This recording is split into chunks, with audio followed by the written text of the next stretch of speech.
Yep.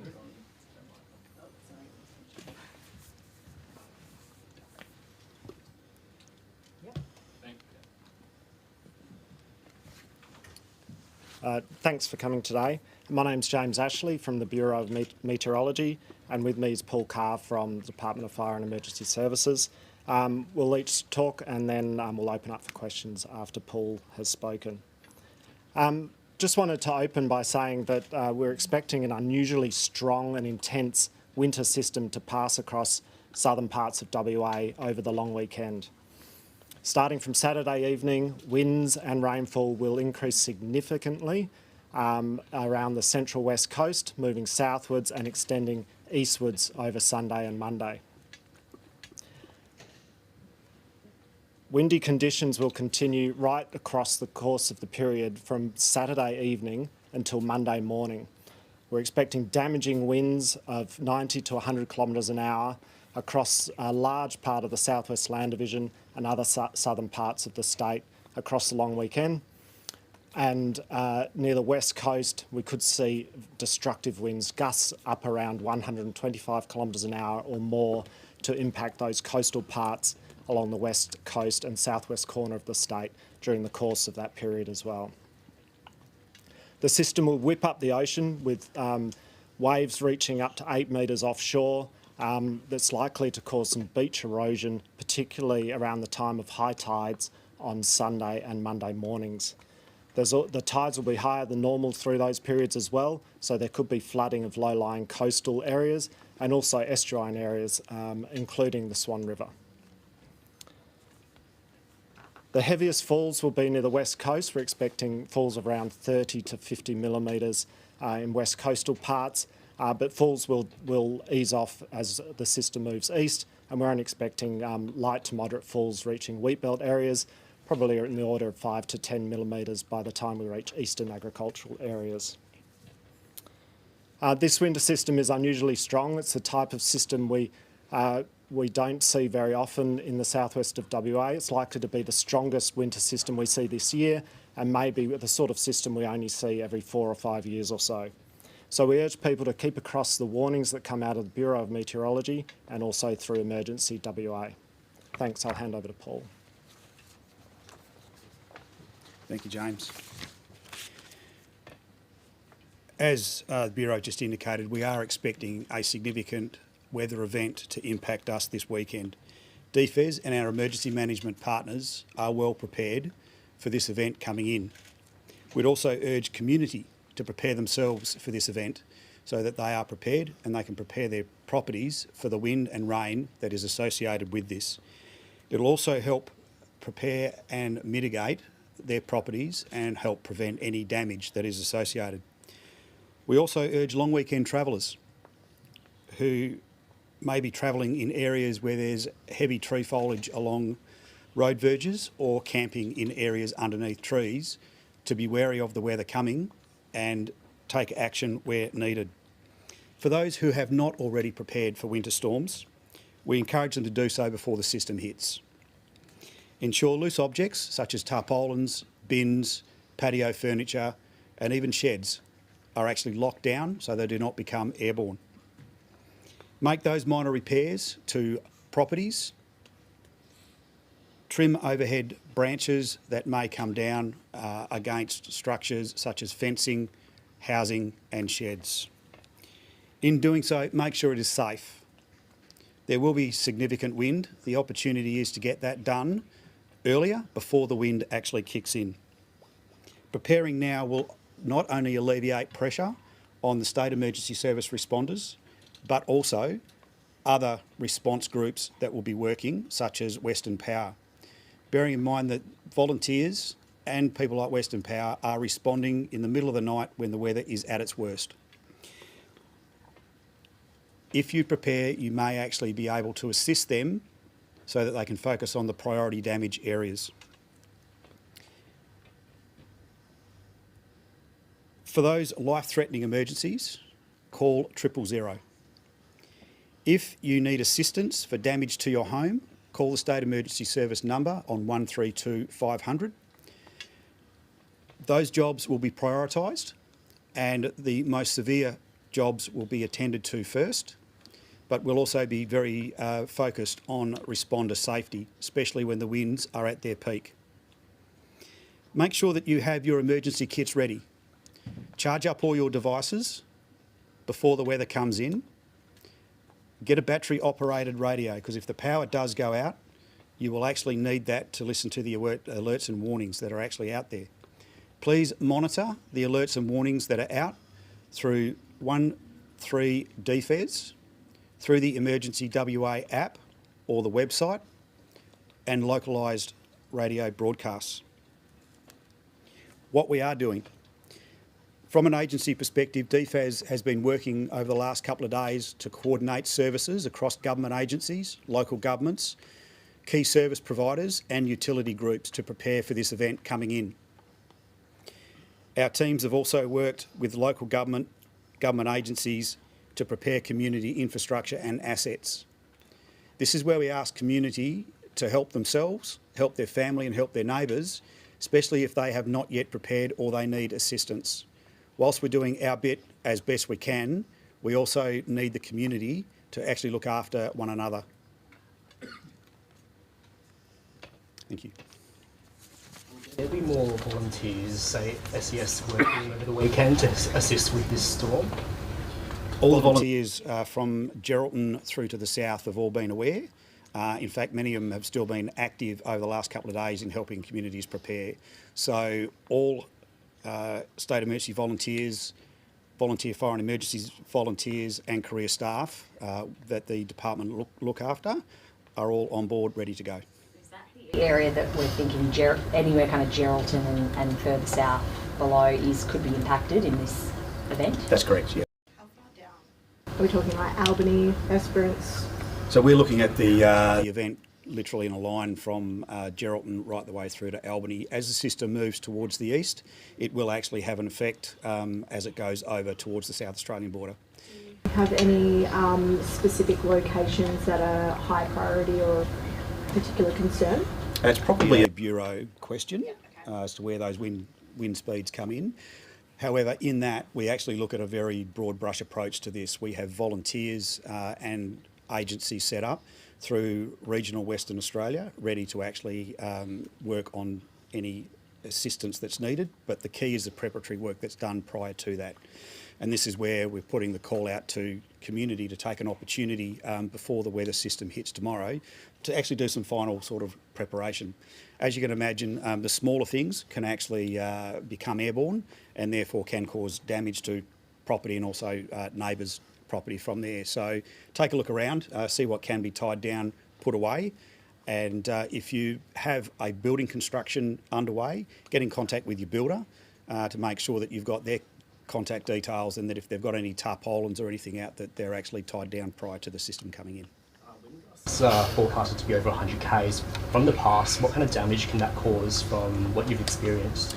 Yeah, so in recent times we have had a significant deluge of rain, in particular through the metro and southwest areas, which has actually cleaned out sort of gutter systems and the like. Wind events come in and heavy tree vegetated areas are probably what's going to cause a lot of the damage.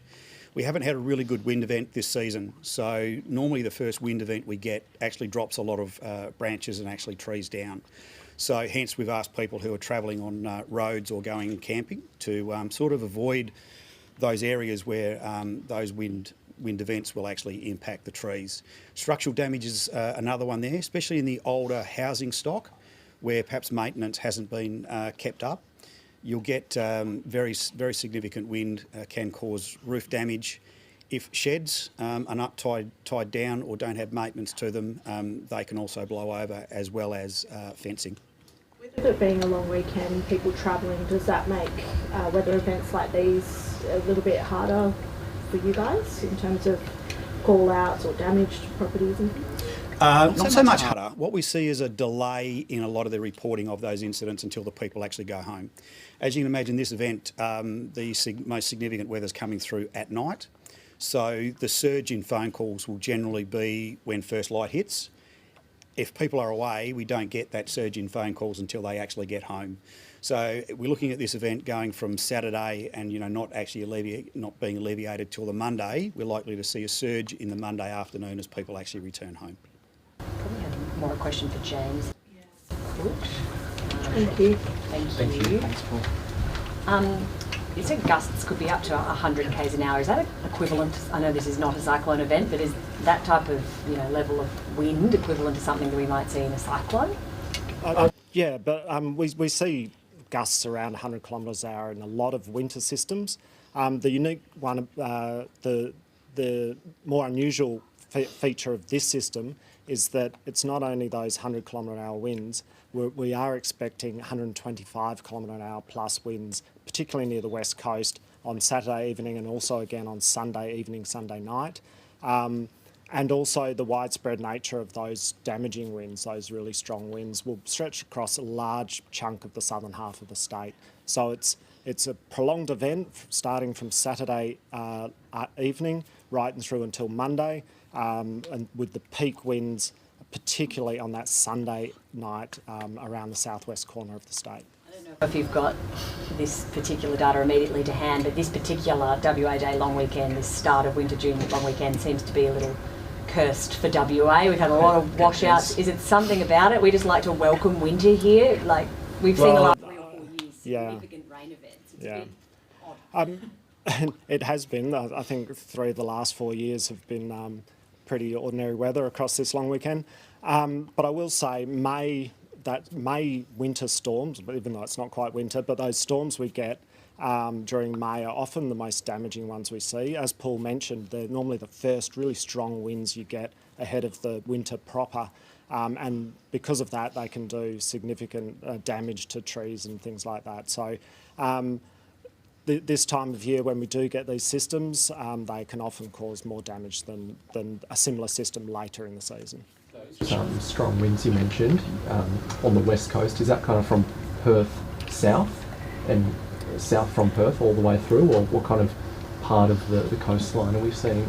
So the focus of the wind and rain initially on Saturday will start up around the Geraldton area and then move southwards through the Perth metropolitan area Saturday night to the southwest corner overnight as well. And then the second burst, when the really deep low pressure system moves very close to the southwest corner of the state, that will increase winds more from the Lancelin south to Albany area. That's the area of the wind impact for the Sunday night into Monday morning. And then as the system moves eastwards during Monday, those winds will extend along the south coast through the Esperance area as well. In the grab, do you mind just going off where it starts and then where it's going to move towards and end up? The strong weather, the wind. Okay. So the strongest winds will start on Saturday evening through the Geraldton area, moving southwards through Perth Saturday night and towards the southwest corner of the state. And then a second really strong burst as a deep low pressure system moves close to the southwest corner of the state will occur in the area from about Lancelin to Albany during Saturday night. Just any specific locations, cities or towns that you're expecting to be hit the hardest? Generally with any winter system, particularly when in westerly winds, it's the west-facing towns and locations that will be impacted the most. So we're probably initially the Saturday evening, it'll be right up the west coast to Geraldton area. But during the Sunday night, it's more from Lancelin southwards along the west coast, which will probably see the most significant winds. You mentioned that this is probably a system we see every sort of 5 years. When was the last significant system and what happened during that time? In 2022, we had a very strong pressure gradient, a strong westerly winds across the southwest of the state during May. Similarly, in the mid-2000s, there was another event. Even as early as there was a significant event in 1994 when a deep low affected the southwest of WA. So these things occur. Every few years we get this really deep low impacting the southwest, and it can cause significant damage. Can you pinpoint a cause for this, how unique this system is? It's really due to the location of the low pressure system. So not only is it deep, it comes very close to the southwest corner of the state. So often when we see winter fronts, they're attached to a low pressure system that's fairway south, and the strongest winds around that low are to the south of the state. So this time around, that low is moving northwards, and we'll see those strongest winds around the low affecting the southwest of the state. Well, could you talk to us a little bit more about erosion? Where are you expecting to see that the most? Yeah, again, so the strongest, the biggest waves, again, will be impacting west and southwest facing coastlines. We're expecting offshore waves to be above 8 metres. So that's significant in itself.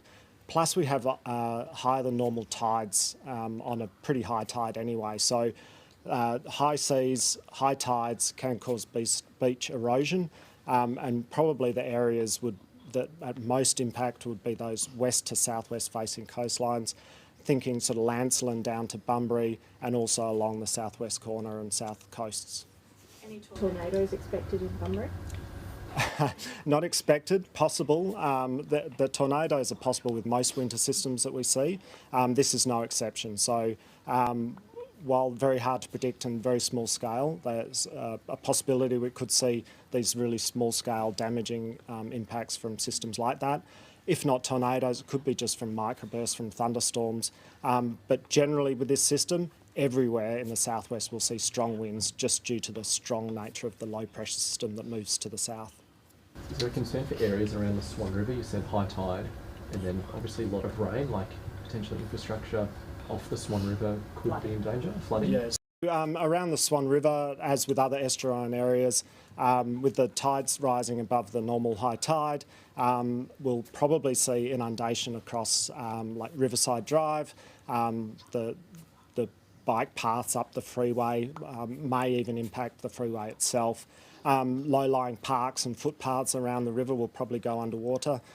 Those sort of impacts we see, and we see those things most winters around the Swan River. Just looking at the forecast on the app now for Lancelin for Saturday, and it's not indicating anything of 100-kilometre-hour winds in the actual forecast. It's only sort of saying 20 to 30-kilometre-hour winds. Will that be updated at some point? I'm sure it will. We will have a warning issued this afternoon, and once that's issued, those forecasts should be updated.